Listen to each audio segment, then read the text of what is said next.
Hi, there's a Corrigendum, very small one, which to be honest, doesn't highlight all of the problems in the standard, but they've brought this Corrigendum in. So I just did a quick video. John Watson, a much more covered video, but because of the series, I thought I'd just throw this on here at the back. So the Corrigendum's been released as a free download. I'll put a link into that. And there are 11 issues that they've highlighted. As I say, there are many other issues, especially grammar issues and layout issues, but these are the 11 that they've highlighted. And to go through them in brief, which we'll do now, the very first one here is the introduction of a color of pink for functional earthing conductors. This actually is due to an introduction of 60445 2007, and this will be introduced from the 8th of September 2020, so it's bringing this in ahead of time. So a functional earthing conductor can be used for pink, fine.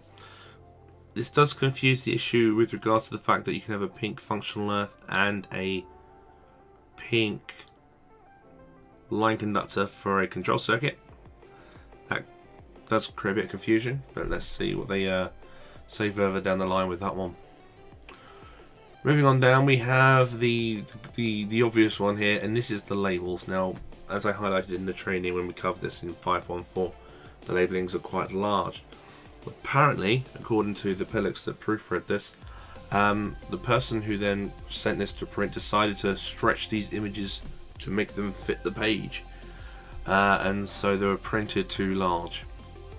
How the proofreaders couldn't actually verify that before it went to print, I do not know. But some idiot decided to adjust them, so that's applicable to this label and this label and this one, and pretty much all the labels in 514. It's quite embarrassing, really, for the IET anyway. When we go to next one, then we've got 701 illustration of the zones. Now, one of the zones describes as zone 0 bleeding in beyond the actual petition here.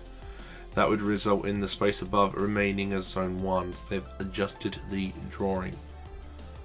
Okay, so yes, the space above zone 0 must be zone 1. Alright, so the illustrations don't match the description, and now they have been updated to match the description. We have luminaires and lighting installations, 710559. 710 is referencing medical locations. Medical locations group 1 and group 2. A minimum of 2 light circuits will be provided from separate sources of supply. At least one of these shall be supplied from a safety service.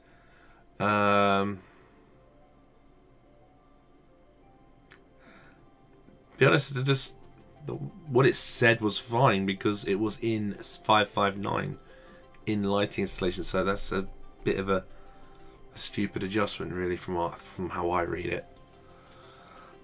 We then have an adjustment to a BSEN number, 60947-2017. So they hadn't introduced the more recent version. Obviously, Amendment 2 2013 was the one introduced. Still in publication, and they haven't introduced the 2017 edition. That's now been updated for that, for circuit breakers.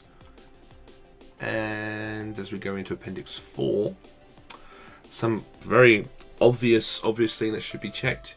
Any referencing to 90 degrees regards to thermosetting. Any reference to 70 degrees is thermoplastic.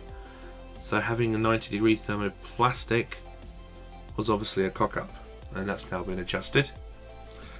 So has the sideways, looking at this, the ambient temperatures for flexible non-armored cables, glass fiber flexible cables, the range of ambient temperatures, they missed 100 degrees out of it. So it's gone from 35 to 50 to 35 to 150. That's quite a substantial change for that cable type. But that's it in the ballpark. That's all the changes they've introduced. From the training that we've done in the whole series, there's no real need to go back and do anything. If anything, 514, when I did the training, I had a moan about the label size. That's kind of been approached and handled now.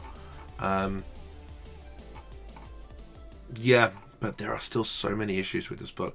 There is actually a spelling issue in this Corrigendum with regards to surface and service. Should be a vertical surface, not service. So they haven't really, I don't know, maybe they'll have a Corrigendum to their Corrigendum. Who knows? But that's out now. It makes nothing from a big impact to the train that's already been delivered or the train that's already, been certified. There are other issues with this book with spacing and grammar and even the page layout, especially in Appendix 4. But they can't reprint the whole thing for free, so it's just the way it is for now. But hopefully they'll make that adjustment to the prints coming out further down the line. But yeah, I just threw this video in together to kind of comment on it. At the back, I'm going to start creating some more videos. As you can see, I'm still a little ill.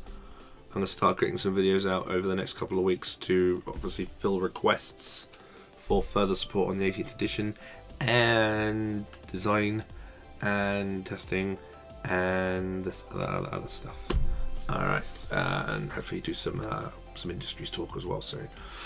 Alright guys, short and sweet. Yeah, good to see you. And more content in the new year coming up. See you later.